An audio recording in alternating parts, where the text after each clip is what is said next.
Okay, can you see something that looks like what was in your packet? Okay, can you see something that looks like what was in your pack? Yes. Yes. Great. Seems like there might be a delay. I think it was just the YouTube getting set up, Chloe. It takes a second, and now that I've closed the window, that problem hopefully is solved. Right. Nobody likes to hear their own voice echoing.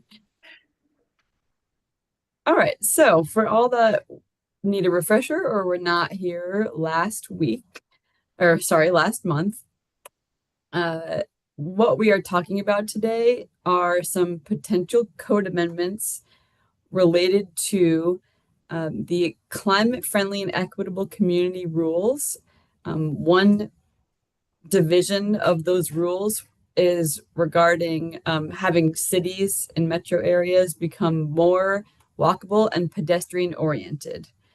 And those are very big, broad terms. And the rule, which is in OAR 660-012, which are the transportation rules, and then section 0330, which is why we refer to them as the 0330 rules.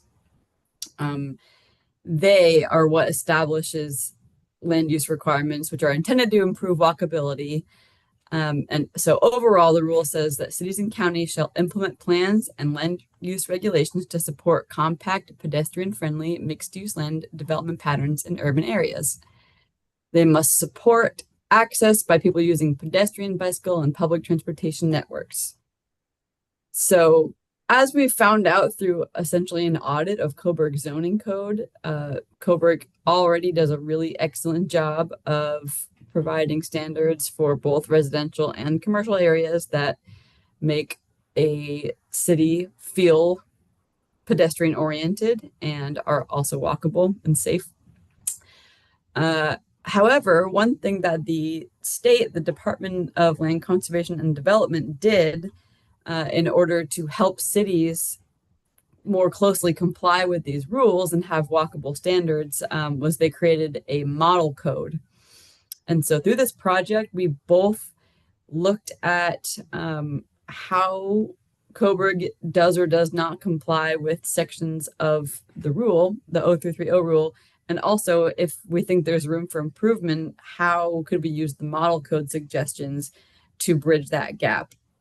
And so it's a really handy tool because they put a lot of work into, researching best practices. And so if we in Coburg, for example, want to, change the block length standards, we have this model code that was created for this purpose to reference. And so you'll see some quotes from the model code in the packet tonight. And then, so last time we went through a pretty robust list of potential amendments that were broken up by sections of the rule. What in between then and now, actually, Megan and I were able to get together and kind of do a prioritization exercise, and we went through each of those recommended amendments, and we asked ourselves questions like, is this one required to meet the 0330 rule? Is it going to have a real impact on the code? Would it still meet the policies and goals laid out by various comprehensive plans? And would it require a lot more research or conversation before pursuing? And what we came to was a pretty well agreed upon list of code updates that we are interested in pursuing, either because they're required for the rule or because they are fairly easy to implement and have a positive impact on future development. And then there's a couple that we would like to discuss with you planning commissioners tonight. So it's a much smaller, more easy to swallow list. But first, I am just going to run through the ones that Megan and I agreed upon. If you want to go to page, let's see, it's subtle, page 12 of the packet, where there's a table break and a section called staff recommendations. Uh, I will try to paraphrase because I really don't want to read too much again tonight. So again, it's broken down by sections of the rule. One section talks about having connected neighborhoods. And so we're looking at residential uses and the residential zoning districts, TR and TMR. And the only update we have for that is potentially add standards for those public access ways. So Coburg already has that allowance to use access ways, which is like a separate path that although cars can't go through, it still allows that connectivity for pedestrians and bicycles. And so we just thought it would be a good idea to look at what the model code suggested for standards to make sure that it's safe, easy to maintain, has, is in the city's control in perpetuity and horizontal and surface improvements. So we'll probably just look at the model code for that and come back. Well, Megan will probably come back in the future with suggestions, and then Planning Commission can review them then. And just feel free to stop me at any time with any questions. But once we get through these, we'll go into discussion mode, and I'll stop sharing my screen between. The second section of the rule that we're addressing talks about connected neighborhoods. Sorry, those are very similar. So they're both about neighborhoods. One was more about the design standards and and the development standards for the residential zones. And then the other one was more about connectivity. So making sure the streets are connected to end pathways and other ways of getting around. So this section, we were just going to address the fact that there really isn't an option to share a driveway for duplexes. And we realize that it's a fairly easy fix because duplexes are already, on one lot. They're not, like a townhome split by a property line at this time in Coburg's code. So, I think adding an allowance to share a driveway would be a pretty quick win. And also then limit the size that the driveway can be, which is something the model code suggests for us. And that's currently written in the subdivision standards. So we're just going to bring them into the residential development standards so that it doesn't only apply to a new subdivision, but applies to new residential development. And then also just take the opportunity to not change the garage width standards, but clarify them and just make sure they're clear. And then for the commercial districts, which we are mostly looking at the C1 Central Business District and the downtown overlays and any other commercial uses across zoning districts. Essentially, they're kind of redundant, but between commercial and mixed uses, we're just going to make sure that the requirements to be connected to the parking lot, to the street, to adjacent properties. The rule essentially lists all these places that the development should be connected to for pedestrians.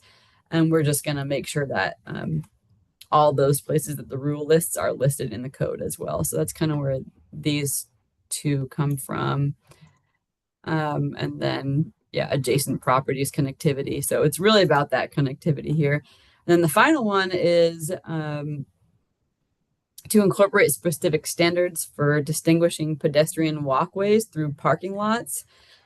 We thought there could be some really small but meaningful improvements to parking lots just to make sure it's really obvious where pedestrians go, which just increase safety as you're navigating parking lots.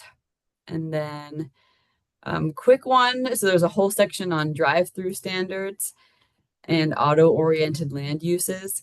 All we were proposing to do there is add parking stalls to the list of uses that those like queues cannot block. So right now, Coburg already, says you can't block roads and you can't block sidewalks and other important ones, but we're just going to make sure that they don't block parking spots, which would take some of them out. And then another section of the rule talks about exemptions, actually section 2 of the rule right at the top. So what we're just going to do there is look at the modifications of approval section of Coburg zoning code and just list the same exemptions that the rule lists, just to make sure we're covering our grounds and including accessibility and other considerations. And then finally, just updating some of the definitions in ways that either are in statute or suggested by the model code, which is why there's 2 kind of separate alphabetical lists. These are statutory definitions and these are model code ones, and we'll definitely make sure that they're not if Coburg already has one, we're not going to replace it without auditing and analyzing, making sure that the intent is the same there. So after that run through, do you have any questions or comments or discussion points for the amendments that Megan and I were looking to pursue?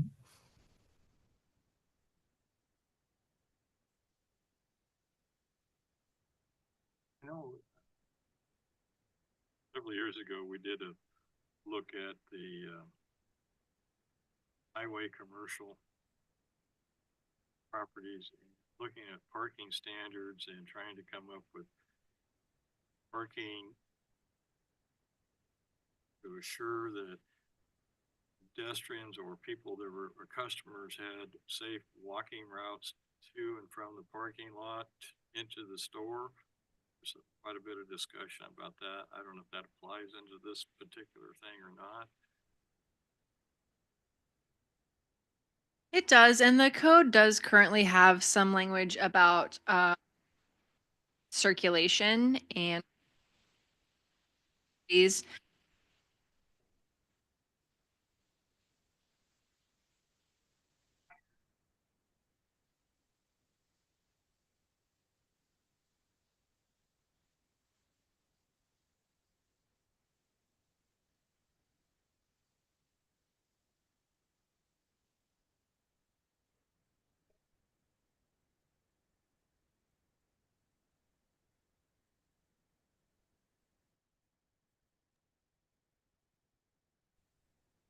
On the subject of alleys, how does the rule 0330 apply to existing alleys in the older part of town? Nothing that's existing would be affected. And actually, alleys are on our list as one of the, I think there's 4 that we are hoping to seek planning commission feedback on. So once that'll be the next part of Chloe's presentation. She'll talk a little bit more about the alley requirement. Thank you.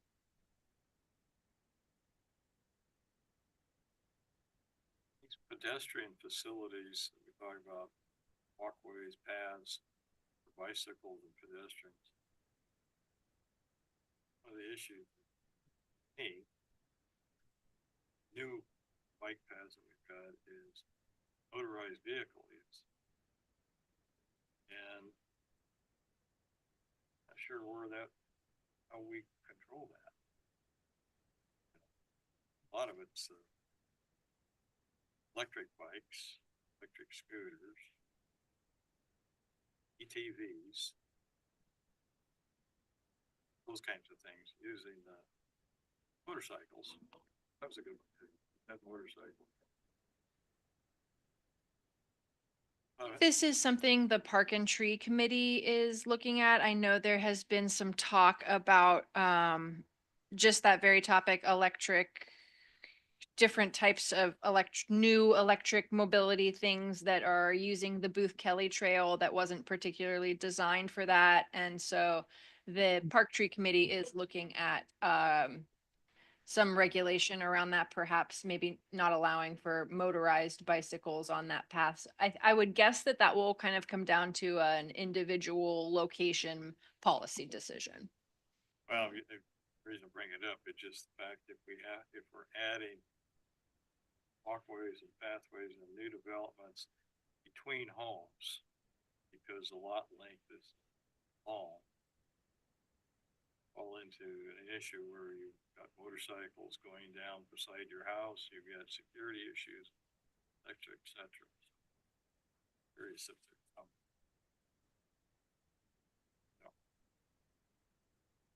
Sounds good, but then all of a sudden things start backfiring and all the goodness goes out of it. People are upset.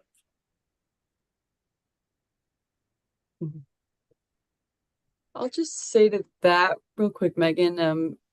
There won't be like residence to residence connections. A lot of it is in the commercial area, and just making sure that when new development comes in, they're connected to, you know, this greater site around them.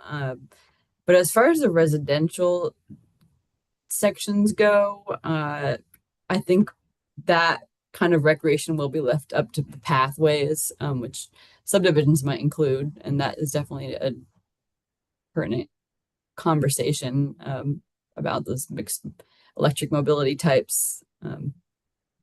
But we'll make sure that, I don't think in this update that, you know, paths are going to be required in residential zones, like right up near anybody's home.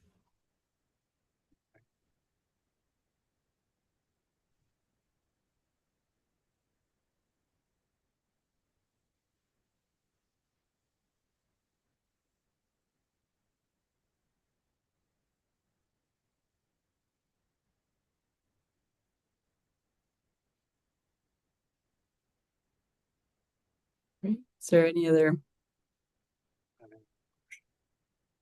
I don't have any more questions. Anybody else of the commissioners?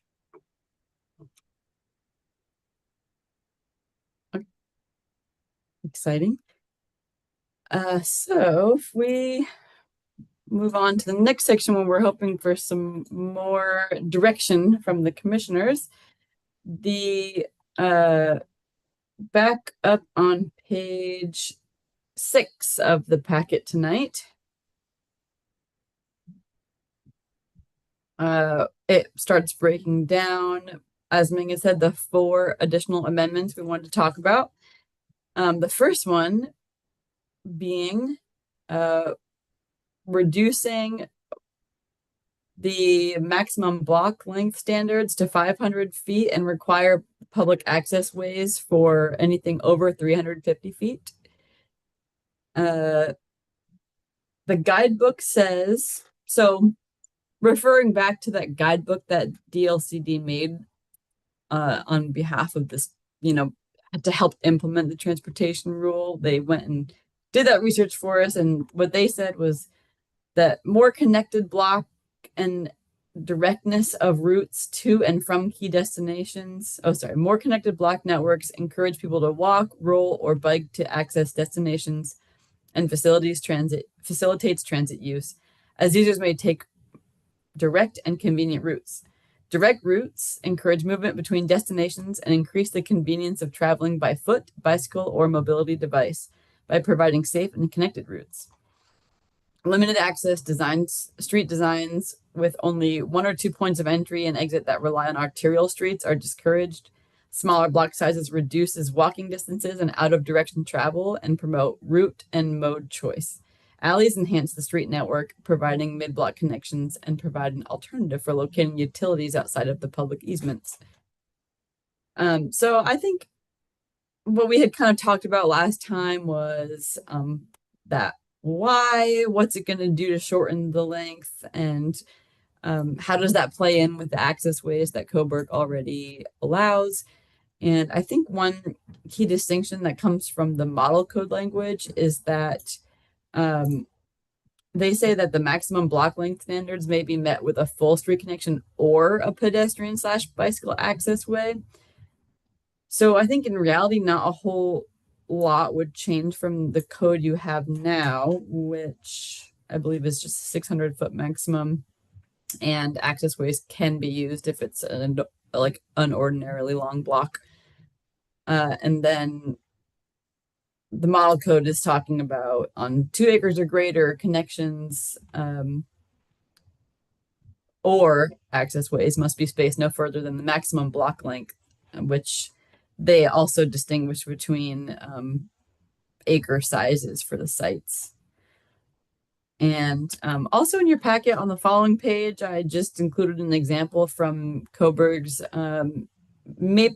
East Maple Street and East Thomas Street and South Coleman Street where they intersect of rough measurements of block lengths. And so you'll see a lot of, I mean, everything, you know, of course, is around 600 or less. And a 500-foot block length is not a huge stretch. But I think Megan and I thought it wouldn't necessarily be required to comply with the 0330 rule, but it could help just show that we're addressing that neighborhood connectivity. It would continue to be in line with, you know, the goals and policies of the comprehensive plans, and you know, would require a little more conversation before we pursue it. And yeah, I don't know. Also, I included this image, and I'll just let you know this is also from the model code. This is not from Coburg, but it just kind of highlights what the neighborhood residential image on page 7. What they recommend for a neighborhood residential type district is a variety of block lengths, 200 to 600 feet in length, and a range of lot sizes. And that's kind of what the form typically looks like in those settings. Connections of gridded streets and cul-de-sacs with access ways, and primarily residential, but with a mix of housing types, including middle housing. So that's just a summary of what the model code is recommending, and why we included it as one to discuss tonight. And I'm just wondering if we want to pause and take any comment on that.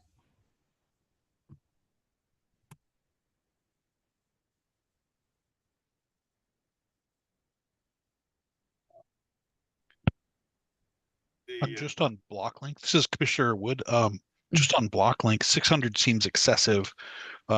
Just looking at on Google Maps, looking at places in Eugene and Springfield, and even 500 seems a bit long. So I have no issue with reducing the max block length size to 500 feet. It is a very lengthy block length.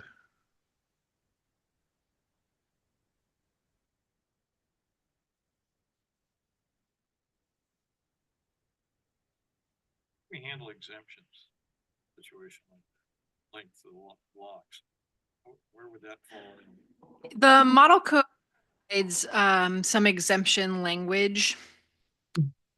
It would be similar to modification process where you would have to show, or the applicant. Exactly. Exactly.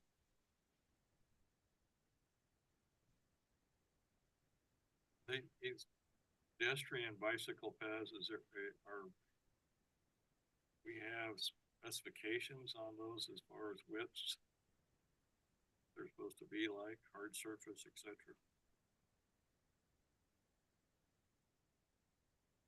Sorry, I'm having a bit of a hard time hearing. Thank you so much. How's that better? It's great.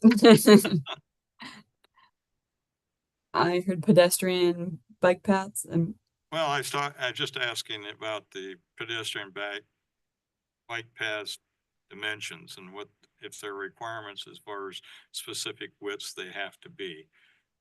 And that's all. Are those set here or are they set elsewhere? Are you referring to the access ways that can be placed in lieu of a street when the blocks are long, or bike paths in general? That's correct. Yes. Okay. I believe Coburg's code has some standards already, and that through that other code update that we are recommending, we would look at what the model code suggests as well. But I think it was like 12 feet on the model code. I'd have to double check what Coburg says now. 12 feet?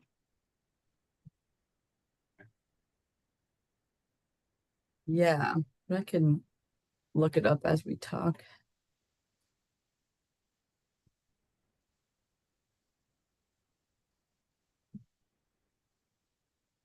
You know that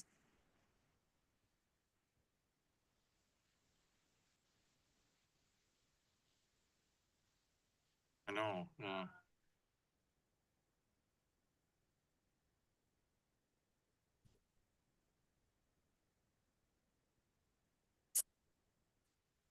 Be adopted as part of this process would be to provide standards to go with the.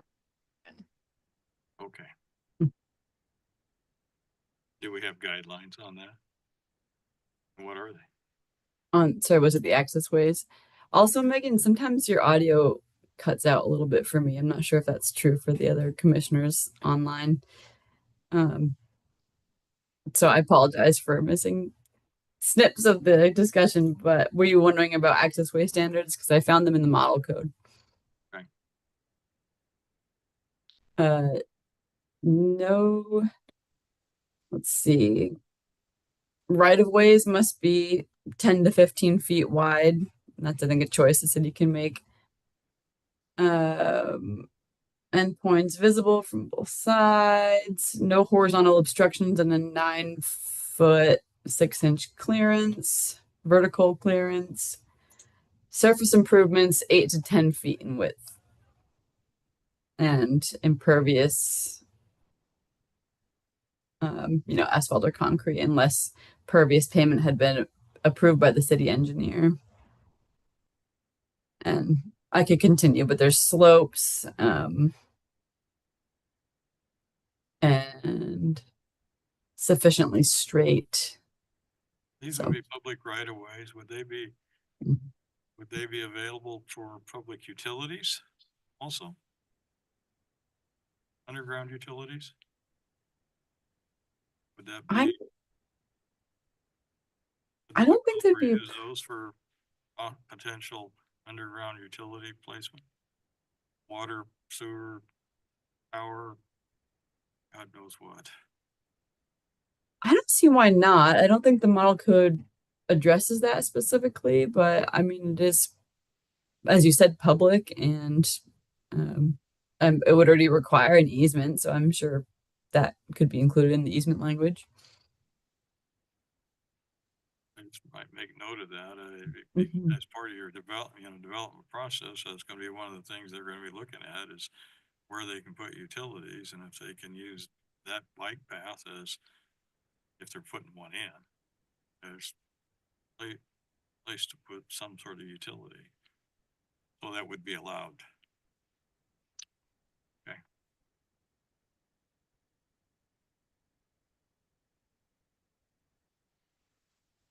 No landscaping requirements? Let's see. I mean, it already does kind of big questions about maintenance. But I don't think the model code suggests landscaping, just the materials, shoulder treatment. Oh, it just says the landscaping is subject to, and then apply your local requirements. So maybe we could look at what like the pedestrian pathway standards are.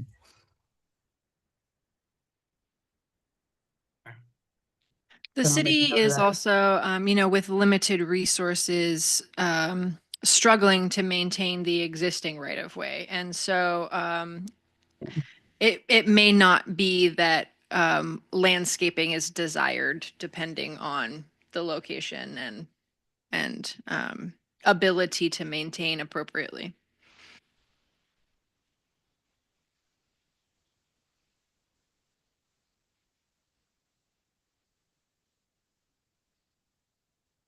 Well, we had one in support of slightly reducing the block length. The new one,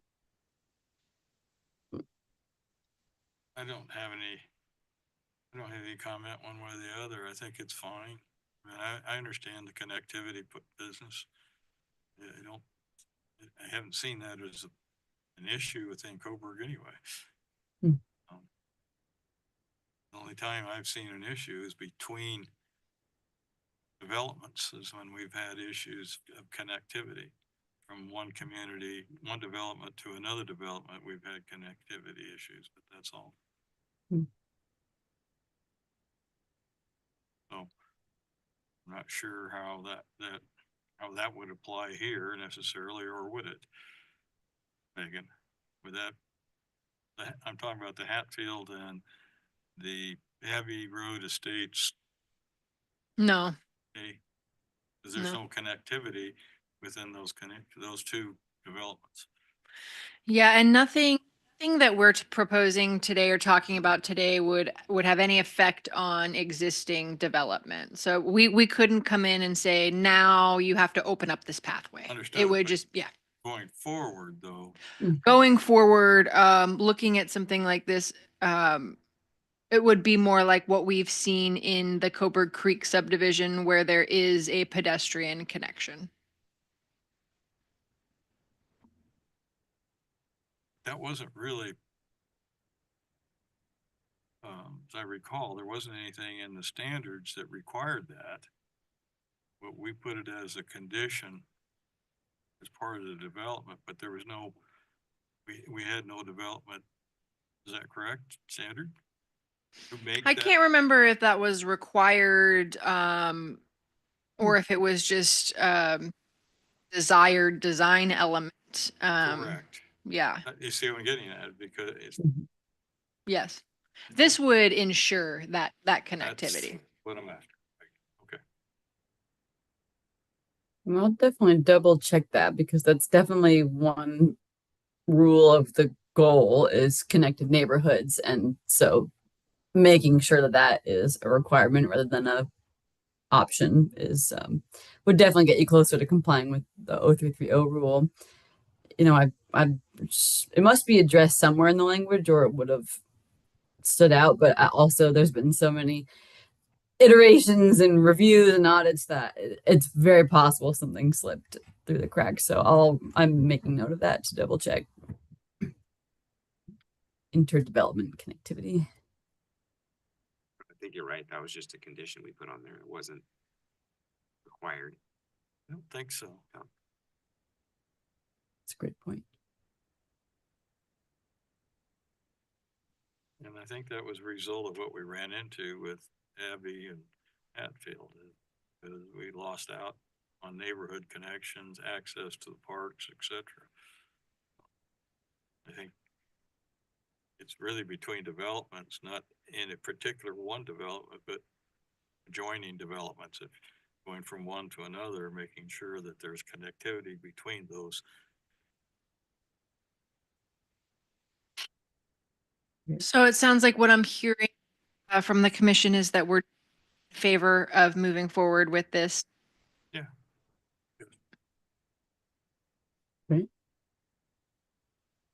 All right, let's talk about the next one if I can find it. Okay, so the next one looks at adding requirements for alleys. So this is one that actually when Megan and I were talking, she pointed out that there was some success in, was it a more recent subdivision, Megan? Yes, the Hayden Homes, the Coburg Crossing subdivision is an example we have in town of an alley, rear load, an alley development. So, you know, it's pretty self-explanatory why it's a, you know, pedestrian friendly type of development in that, you know, you're allowing people to access, as Megan's saying, as a rear loading alley, it just less, you know, cars backing in and out on the streets. And on page 9 of the packet, I was just doing some little, what's that called on Google Maps when you walk around pedestrian view, and grabbed a screenshot of Lincoln Way in Coburg. And so you'll see that top image is the north side of the street where there is an alley, and the bottom image is the south side of the street where there's no alley. So like same street, but just turn around 2 different directions. And I just a random image grab. It wasn't really for any particular reason, but I think it does a good job highlighting what it looks like from a pedestrian viewpoint. And I think it's definitely worth a discussion if there was success in Coburg recently.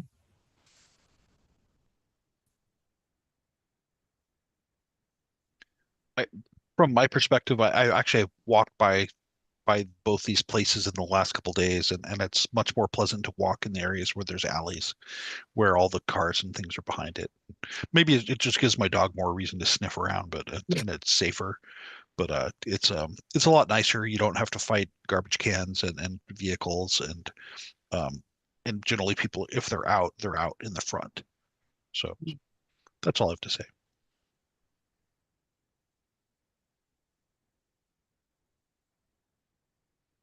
My experience with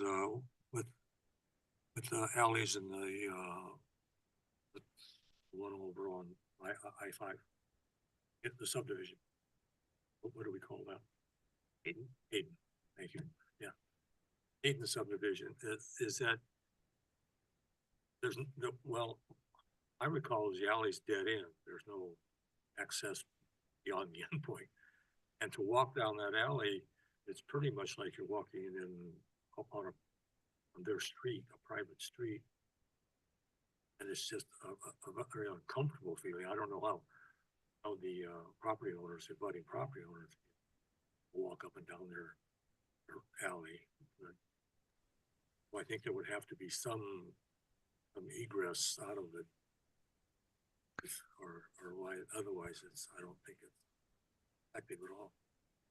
In the case of the development opposite Coburg Crossing, the alleys are open on both sides. You can walk through it. I regard it as, I've walked down them with the dog in daylight, but I probably wouldn't do it at night. And I just think that they're both open where we have them. I don't know. I know there are alleys that are closed off or blocked or partially blocked in the older part of Coburg, and I definitely see your point there. But in the new development, they're open. Commissioner Wood, are those? Are you exiting those alleys on private properties then, or? No, you just hop out on a street. It's just like a little street. They call it alley, and it's not in the new development. There are actually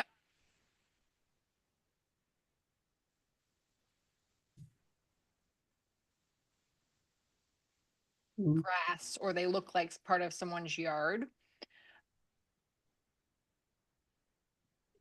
And it- with a fence in that one section in the middle of that.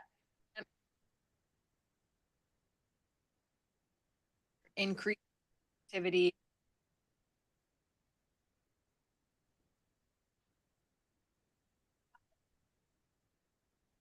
That the alleys do also promote the historic architectural character, because in those times they used a lot of, it just doesn't with the facing the street.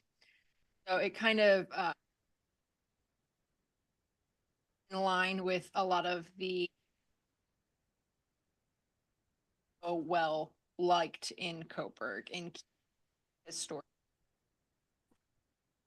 You're gonna change the development standards as far as architectural design by putting in these alleys that all houses will have their garages facing the alley and not to the street? You're gonna be changing that? Is that what you're saying? This requirement would require new residential development to have an alley. Yes. No, that about their garage and where their garage is facing. Will it have to face the alley, or can it face either way? Chloe, could you? Yeah. Let me see if I can. It defeats the purpose of your argument if it can go either way. Yeah, I believe the intent was to require vehicle access through the alleys if there is one that's wide enough. But let me double check. Well, the home design would change. So It's in those pictures Chloe provided in the memo, in the packet. I think do illustrate that very well, what the difference looks like. The model code suggests for sites with frontage on an alley or in a zone where alleys are required, driveway access is only permitted via the alley. It doesn't really discuss garages exactly, but I think that's kind of implied that if if it's access off the alley, that would drive right into a garage. So they would have the street frontage where emergency vehicles can go by, and then the alley be where their personal vehicles would go, right? They wouldn't be able to park in the alley, but yes, they would access it through the alley and then park in the rear. Through, yeah, through their garage. They'd Mhm. access that. Mhm. How wide would those alleys be? I'm facing this on another project where the cost of the street is a lot, so we're trying to do away with making the main street and actually doing private driveways to access that because to keep the costs down. I'm wondering if you're gonna have both a street and an alley, that's gonna cost the developer more money to do that. Yeah, so curious if Are you gonna reduce street standards in the front of the house then? I don't think there is any connection to reducing street standards, no.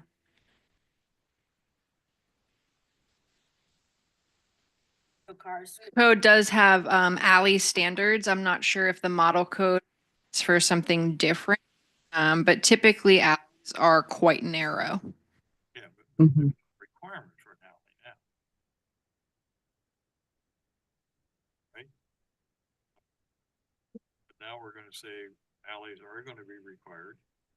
We're gonna say that the houses will be architecturally done with the garages facing the alley and not the street. Right? Yes. Kind of the gist of it. Mm-hmm. So we'll have, and the alley is gonna be narrow, but you're gonna have two-way traffic on it also. Right. And this is to promote walkability?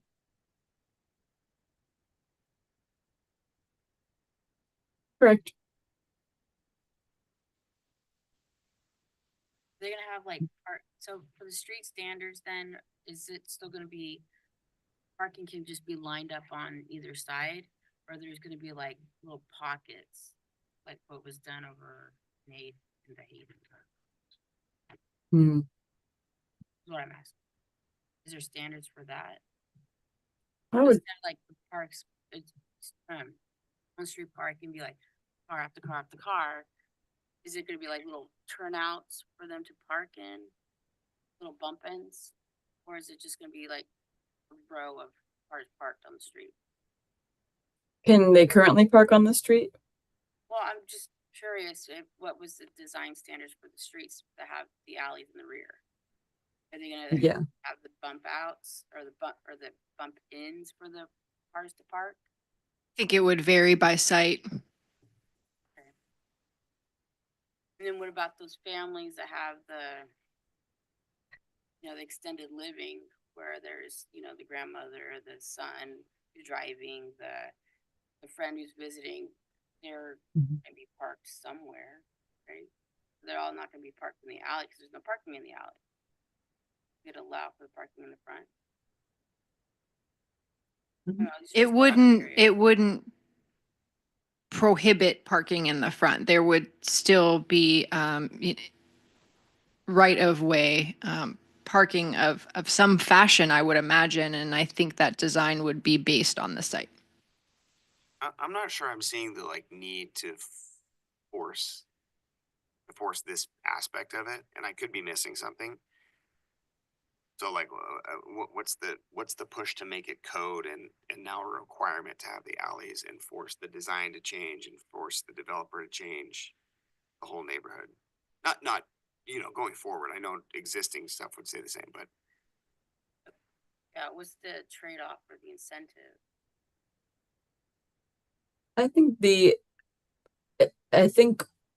the push to require it would definitely be in the benefit of a pedestrian friendly, walkable city type landscape, where, and I'm looking at the aerial images of the neighborhood that does have that alley, and it looks like, you know, they still have substantial driveways in the back, so they can park, you know, in a garage and multiple cars on their driveways, and also in the right of way, like Megan was saying.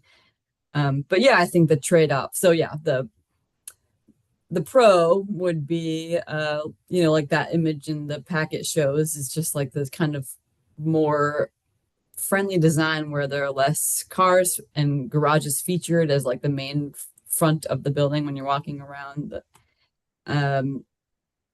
But yeah, I think the trade-off is always going to be the cost of the developer in a lot of these, you know, situations. So I guess that's kind of where my issue is like, I don't know why we need to force and require that and make that kind of like a code and a standard for us going forward. If the developer wants to do that, great. If planning commission wants to suggest that as a condition, great. But I don't know if there's necessarily a need to like codify it, in which case you'd have to ask for a variance and, you know what I mean? Am I missing something? Yeah, but could we give them, like, the developers an incentive to do that? Mm. Instead of making it a requirement, like, if you do this, then you don't have to do, I don't know, X, Y, Z. You know, kind of a trade-off for them, so that they would want to put that sort of alleyways in. Cause if you don't make it a code requirement, they're not gonna wanna do it, straight up. Well, they may want to. I mean, look at Hayden. There's some other. Hayden did that because there was an alley already within that block structure. You know, If we were to like, I'm thinking of like, I don't know if you guys been up to Wilsonville, Villebois, like they're all alleys, packed houses together. That, I don't think that was a requirement. I could be wrong. But I don't think it was a requirement. I think it's the way the designers wanted it to be, which I would say leave it to them. I don't think we need to necessarily force their hand at it for further development. I say give them an incentive to do it instead of making it a code requirement. we would definitely have to brainstorm some incentive ideas, and I like that. My first thought would be the driveway width. So maybe you could have a wider driveway and more parking if it's in the back, off of the alley. Just a thought, but I don't think I have that set of tools with me to come to this meeting and say, oh, I could do ABC incentives. But we can, Megan and I can talk about it and then propose something. I think we agree that it's overreaching to force it. Right. Right. Yeah, but if If we want to incentivize it, great. yeah, make it so that they want to put this in. Yeah. If I may jump in on this, thank you, Commissioner Derby. I really appreciate what you're saying. Forcing a developer to do an alleyway is concerning to me, but I have to ask the question, if we don't force it and a developer comes in and wants to create a sublot, or how are we going to enforce that their design standards are in fact walkable? I think it's less about the alley being walkable. I think that is more of a utility, a auto-oriented space, and for utilities. But I'm sure Coburg already has standards for alleys, like you would with other streets, width and pavement and right of way. I'd have to look into that a little bit more. I guess what I'm saying is I understand that the reason we're considering putting alleyways in there is because if you put the cars in the back, it makes the main streets have a better front, more pleasant, slower pace. That's all consistent with a walkable community. But if a developer is choosing to not go the route of the alleyway and they just do a standard development, what grounds do we have to say we're not going to allow this because it doesn't prove to be a walkable design?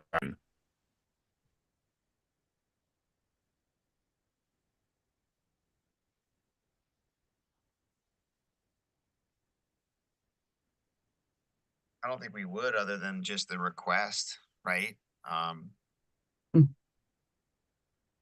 Yeah, other than just the request we would have as a condition. But this is also one aspect of the whole piece. Mhm. This is section number, what, 2? Or Mhm. part two, requirement for alleys. So I mean, I guess what I'm saying is like, I don't know if we necessarily, everything else is great. I don't know if necessarily the requirement for alleys is necessary at this point. Agreed. Also, we're also making a step in the right direction when it comes to being a walkable city. We're just not addressing the alley piece for new developments. Mhm. Right.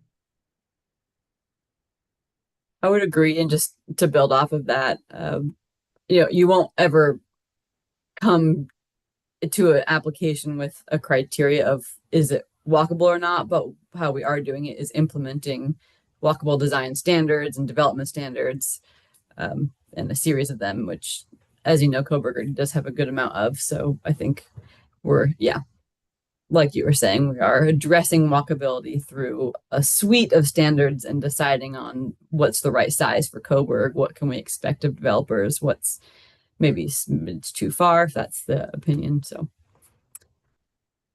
thanks for that input.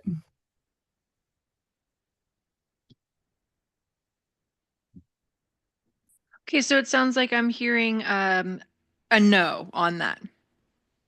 Possibly with an option to incentivize if we can maybe find some options that make sense to bring back, but generally, I'm not hearing a lot of support. For part 2. Mhm. And then, yeah, Okay, thank you. I'd say no. Yeah. And we can talk about incentives. Well, thank you. We only have 2 more. The next one is looking at implementing maximum setbacks, and we're still talking about residential zones and residential development. And so I think what I mischaracterized last time was that we would only have a maximum and it wouldn't give people to the opportunity to develop in that, like, that kind of residential pattern that you see like in the picture above. But I think it's more of a range, so we could still do a minimum setback and a maximum and just ensure that any part of the building is like not some part of the front of the building is within that maximum setback. The model code, so the guidebook says do not allow a higher front setback greater than 10 feet for residential uses that do not have vehicles in the front facade, even though these will. Buildings with a setback greater than 10 feet tend to lose the relationship between the sidewalk and the building. And I know we just are probably not going the require alleys direction, but I do think that first image on page 9 of the packet does show what it looks like, with that house on the left that set back a little bit farther, and it does maybe lose some of that, how did they phrase it, the relationship between the sidewalk and the building. That is very open to discussion, but the model code, kind of long here, but essentially it says the maximum setback standard applies to residential development. The maximum a building can be set back from a street lot line is indicated in the table, which we would take that table out and probably just say for residential development, they recommend 10 to 20 feet. So we could do like a 20-foot maximum setback, and at least 50 to 75% of the length of the ground level facade must meet that setback. And then it talks about how projections and eaves that don't count to the maximum. So some part of the actual building has to be there. And if there are multiple buildings on site, how that would play out. That's less residential. Yeah, so I know that was a question we had last time. Um, any initial thoughts on a maximum setback? 10 seems very small. 20 seems like the minimum maximum you'd want. Hopefully that made sense. And I know Coburg has a unique requirement that porches have to be a certain percentage of the front of the house. Mhm. So I don't know if that counts as for the setback, but I mean those are small setbacks. Mm. And so there's a point at which the sidewalk becomes intrusive. And I guess we're not that urban yet. It seems like to me that the 20 foot seems like a good minimum maximum. So that's what I have to say.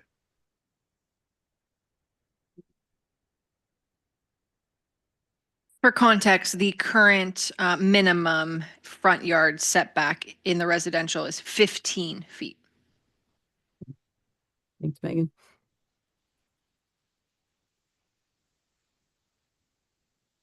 And we have no requirement for sidewalk.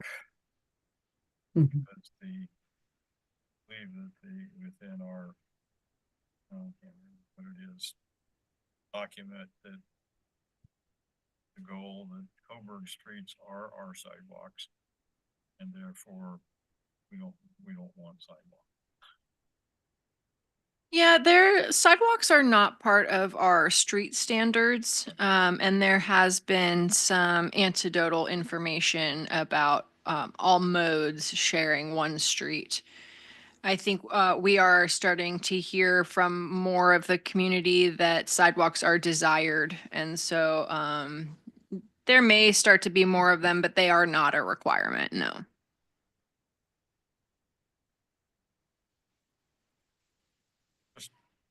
For me, from the standpoint of understanding the setback, maximum setback, how does this improve walkability? I'm not sure I follow that. As far as, since our streets are our sidewalks and we walk streets, that's our walkability, if you will. But you're saying by moving the house closer to the street, that improves walkability? I would say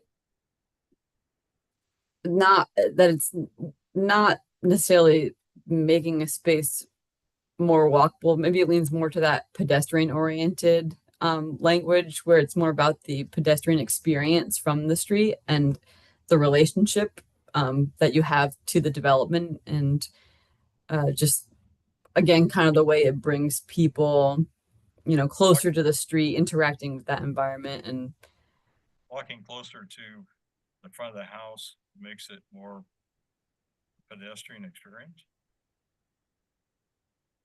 I think it's a hard concept to get to explain, but it's that what do the model codes say, that relationship between the sidewalk and the building, or the street that you're walking on in the building. It just feels more personal, more enclosed, more neighborhood like when things are set a little bit closer, and rather than having like a big yard or driveway or row of cars that are separating the you and the house or the development. But we still have the parking but in front of the right-of-way parking is still public right-of-way. There is parking in front of the house. Correct? So that's not going to go away.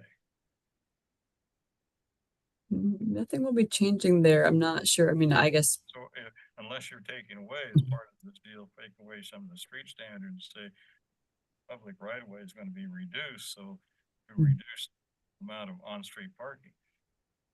So therefore improves that pedestrian experience so you can be closer to the homes as you're walking along.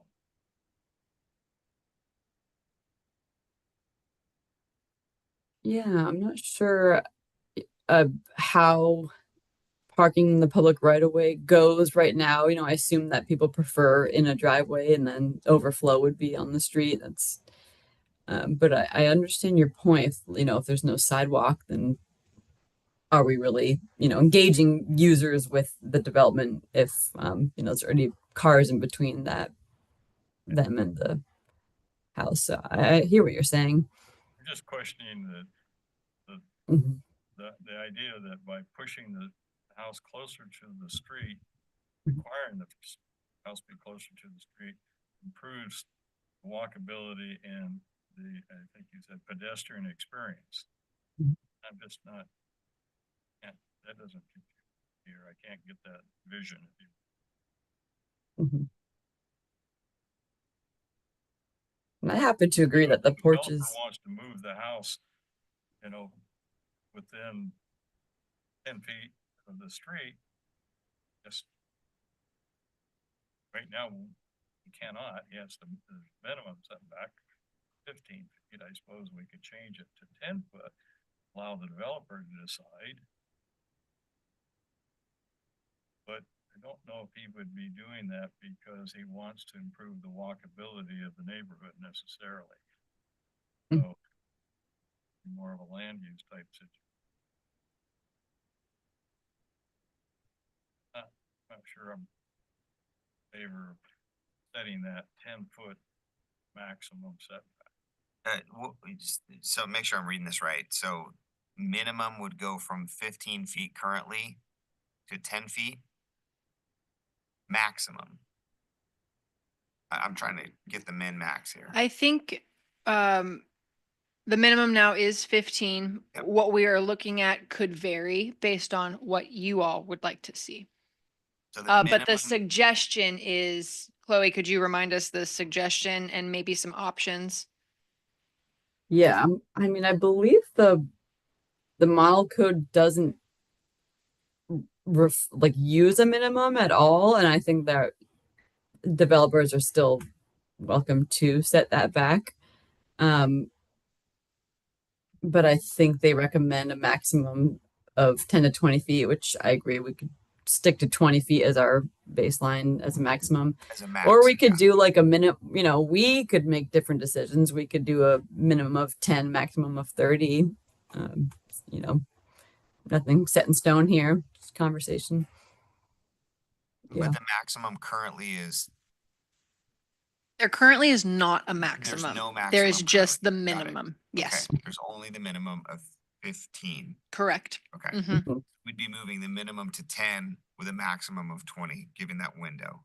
Yes, that is an option. Got it. Mm-hmm. Mm-hmm. Making sure, That would allow for a little more flexibility. Mhm. making sure I'm tracking. Yes, that Thank is you. absolutely correct.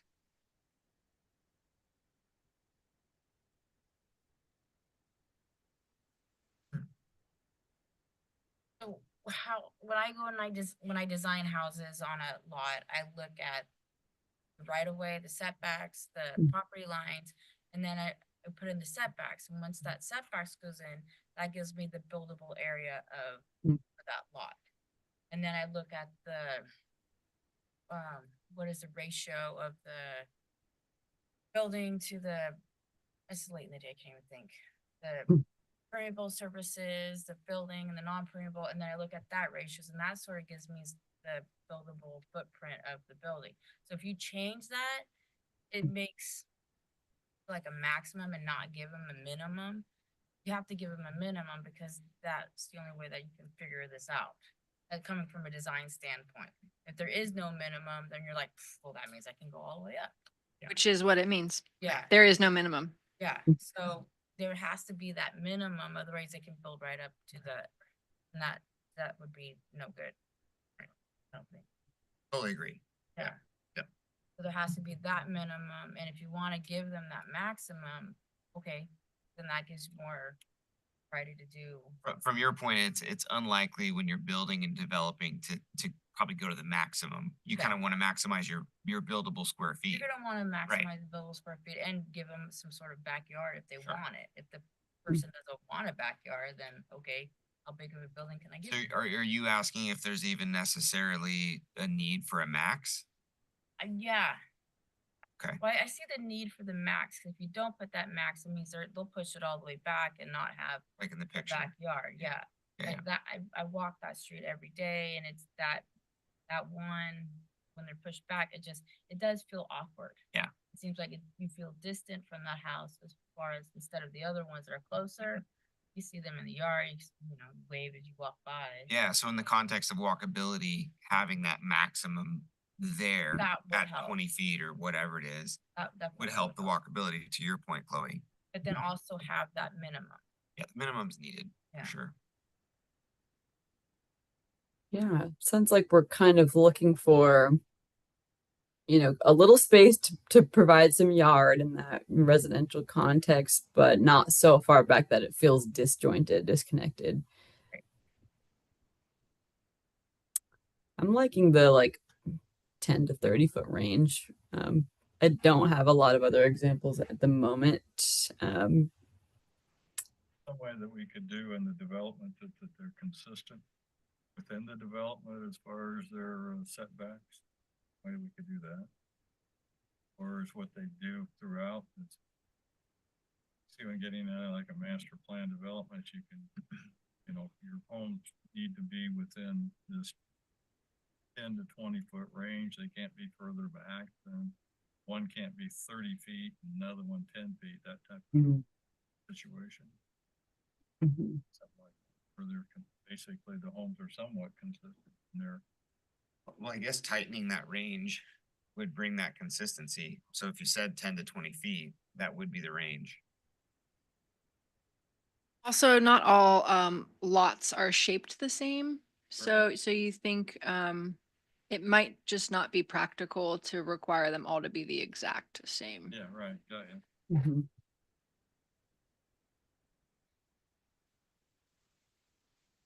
I mean, I've kind of walked myself into, I feel like that 10 to 20 foot range is, it gives a good envelope, or 10 to 25 feet even. Mm. You said 15, so we'd be actually moving the minimum up to 10 from 15 to 10. Mhm. How does that 5 feet feel? Closer to the street, does that matter? Well, no, I guess not, and that's depends on how the developer will do it, they'll probably take advantage of that. Or is it, if it's only Up to 10. require me to, I can come within 10 feet of the street or the right of way, then I'm gonna take advantage of that. Does 10 feel too close? To me, it does. Yeah. So like 15 to 25? We're 15 now. So 15 sounds close. I think if you 15 to 10 foot minimum we do it now, and then we add sidewalks to it, it's really gonna bring that feel that you're in the street, right, basically. The sidewalk would go within the public, right? That would be Correct. that would be within the street standard or that parking area we currently have, that would fall within that. If there were to be sidewalks, they would most likely be in the public right of way, yes. Right, but my point is the fact that right now, I think we're 60 foot isn't our standard right away. It varies based on the type of street. Residential street. What would be the residential street right away? What do we do at, I actually don't know off the top of my head. yeah, I was just gonna say. So Yeah. if we would had put a requirement for sidewalks in the Wyckoff subdivision. So right now, there's a parking strip or pullouts, if you will, or parking right away. So sidewalk would fall within that range, or would it fall further into our right of way get wider, public right of way get wider for that? I'm not sure the answer to that question. Yeah, that might require some or engineering feedback, but it would generally be on the other side of where the cars are parked. Yes.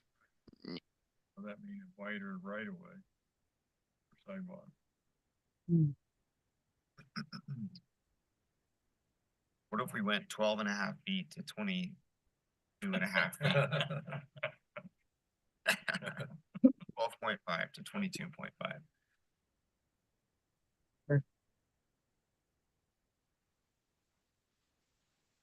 So right now in Coburg, it's 15, the setback. That's all along the main, not the main, but the private or I think the normal street, right? In the residential zone, Residential zone, it's a 15-foot minimum front yard setback.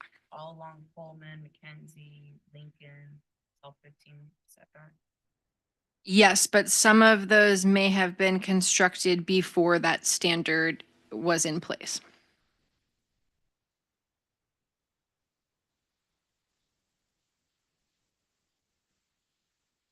Your houses, yeah. Yeah, Wakert, all that. They were within 15 foot, they had to be built within the minimum setback. Right? All the Wakerts. All of the Weichert homes have a minimum of a 15-foot front yard setback, yes. I think if you walk that subdivision, walk the street as your sidewalk, just feel like plenty of room. Right. You don't feel pushing on anything. I think we could give guidance to like 15 to 25 feet. Is that kind of where we're landing? So keep the minimum of 15. Yeah. I would say if we were to reduce the minimum to something like 10 and make sure that porches are a way that you can meet it, like I think because it is pretty unique that you require porches. So if that was the thing closer and then the actual building was like 5 feet further back, just a suggestion. Well, what you wrote here is projections such as eaves and porches are a part of that. Mhm. Do not count toward meeting the maximum setback standard. Yeah. Maximum.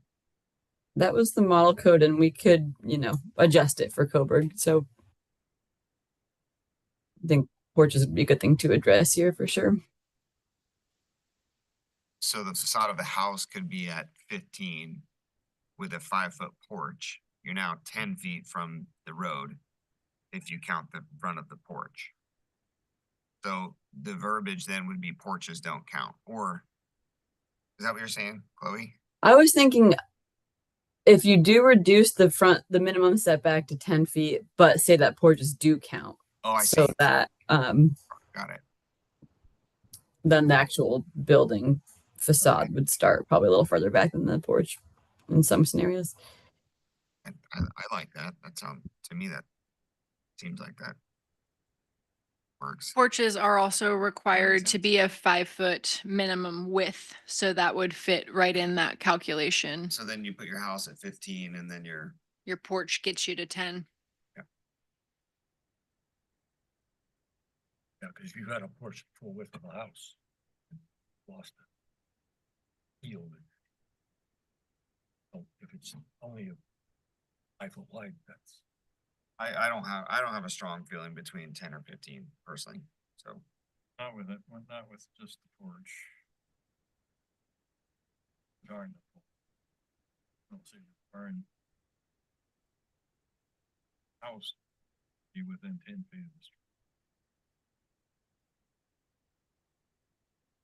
that feels close. That's close. That Yeah. feels close. Like the porch. Be able to get closer. But to run down that road, so if you have a house with no porch, the facade of the house is okay to be at 10 feet. You can't do that in Coburg. Oh, sorry, that's right. Forgot. So we could use thank you for that, yeah. So So like if you keep have- no, sorry. So if you have like a porch that only extends like half of the house, so it'd be a porch and then you could extend that house up. I mean, that's an option too. Not awkward, but bump a part of the house up. Which I like that. Like the porch being able to bump into the space. Then that porch becomes the presence instead of the house. Gives more of that. Yep. I think more of that walkability. Or you've seen garages go out to the 10-foot mark and then offset and then the porch be Yeah. further back. I've seen Well, that. that's in the code. Yeah, right, garage has to be offset correct, back. correct, yeah. And you also have to have the parking in front of the garage within the property. Yeah. Then that pushes that back at least 18 feet. Right. Garage. Yeah, well, I mean, it sounds like we're kind of landed on 10 feet, including a porch. In your language, Chloe, right? Better die. But what about a maximum? Did we decide on that? Or are we just talking minimum right now and letting people go as far back as they want on the property if they can fit? I like the maximum. Have the maximum of, Like 20, yeah. right? Yeah.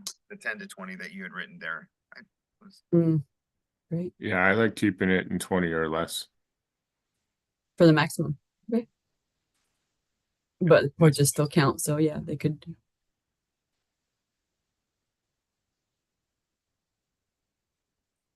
Right. Yeah, the porches count, they could be at 25 feet back, but the porch would get them to 20, which would still give this feel.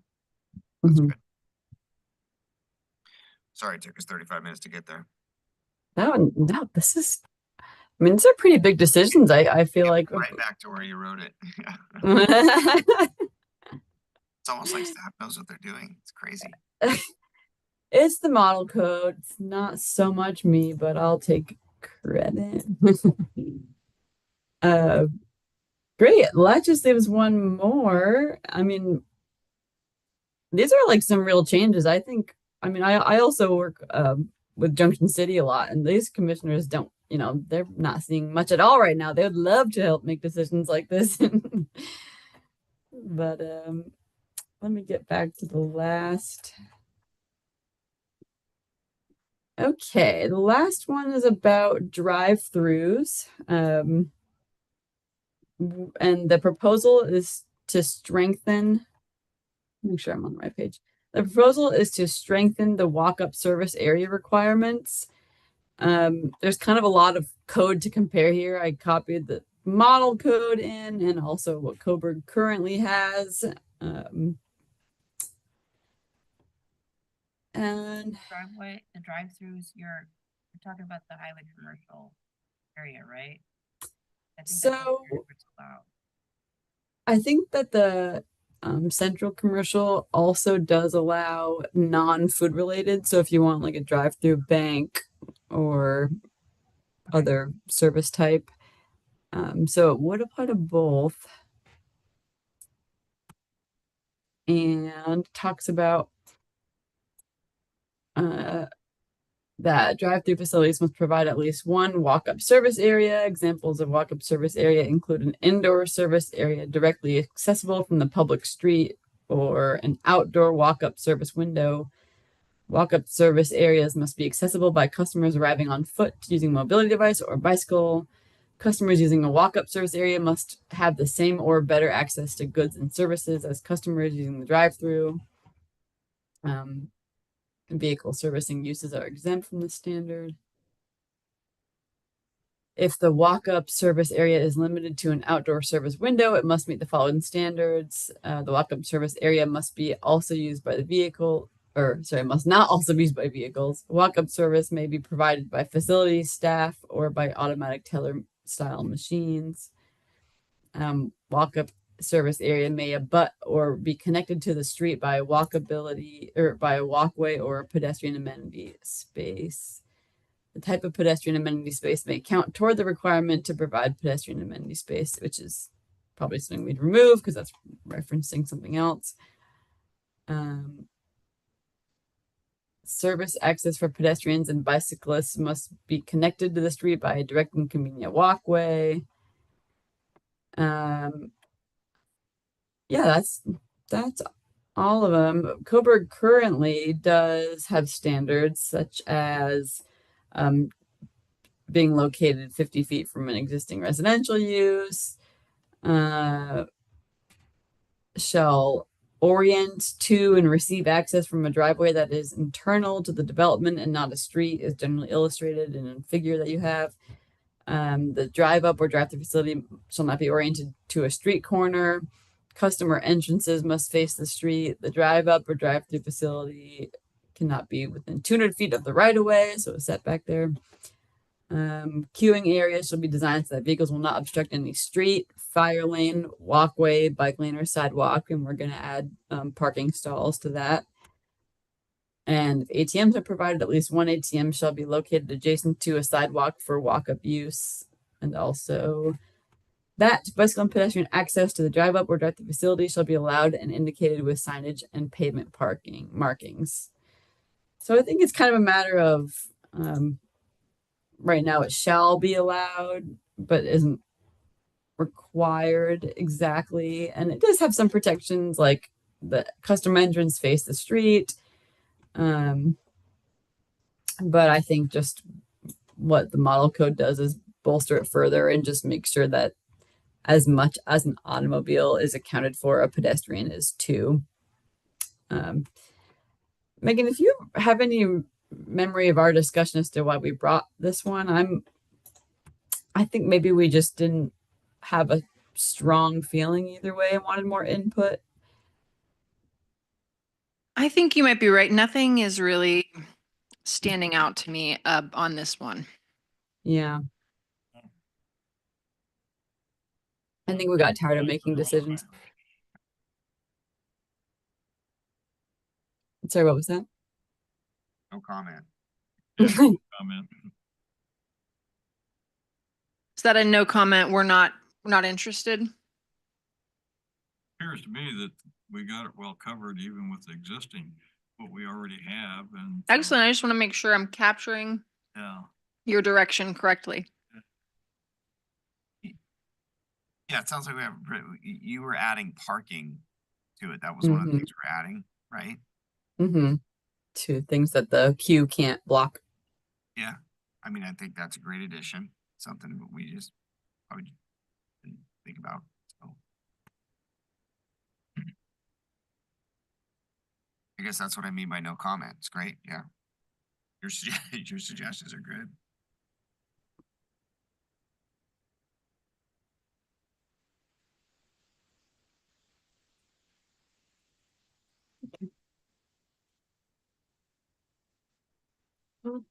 Sounds like no burning desire to really adopt the model code as it is, besides the other addition we were going to make. Yeah. Okay.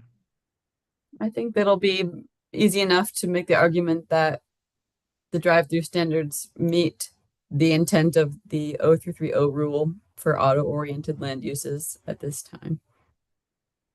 Good. That sounds good to me. Well, in that case, that's all I had today. Well, thank you very much for your hard work there. My pleasure. Commissioner Clark or Commissioner Wood, you got any comments? I have no further comments. Thank you for all the work that you've done, Chloe. Thank you. Okay. No, I appreciate the discussion, but I don't have any other comments as well. All right. Thank you. And I'll just highlight our next step is for me to use the remainder of the contract to try to draft as many of the amendments that we have here, and then send Coburg off with a step ahead in trying to adopt them. So Just to circle back on one item, the alleyways, what was the conclusion or what did we come to with alleys? my understanding was we're not going to require it, and still maybe some interest in looking at instead. Oh, we lost Commissioner Wood. Still we could look at incentives, but we wouldn't, implement that without coming to you first. On the alleys? But definitely allow it. Yes. So the consensus was no on adding requirements for alleys, but they're still allowed. All right, good enough. All right, thanks. Mm-hmm.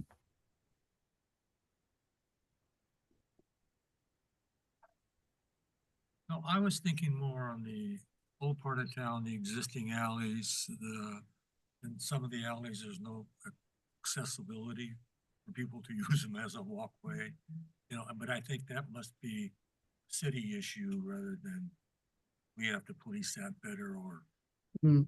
do something, so. I'm fine. Thank you.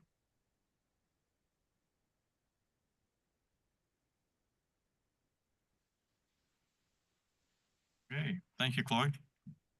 Think so. Thank you, Thank you. Chloe. Talk soon. Megan, what do we got next on your agenda? I believe that was all we have on the agenda. Okay. Anything news for the good of the commissioners? Yeah, I do have some transportation related news. Pardon me, I just put a cough drop in.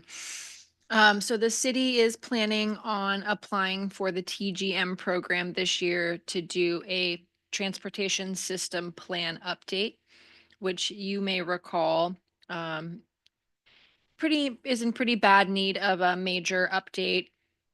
The last TSP that Coburg has that was acknowledged by the state was in 1999.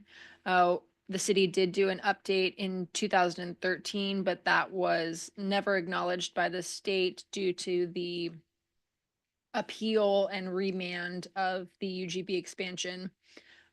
So when Luba remanded that, the TSP was not acknowledged by the state. So that's something that we'll be working on. The application's due at the end of July.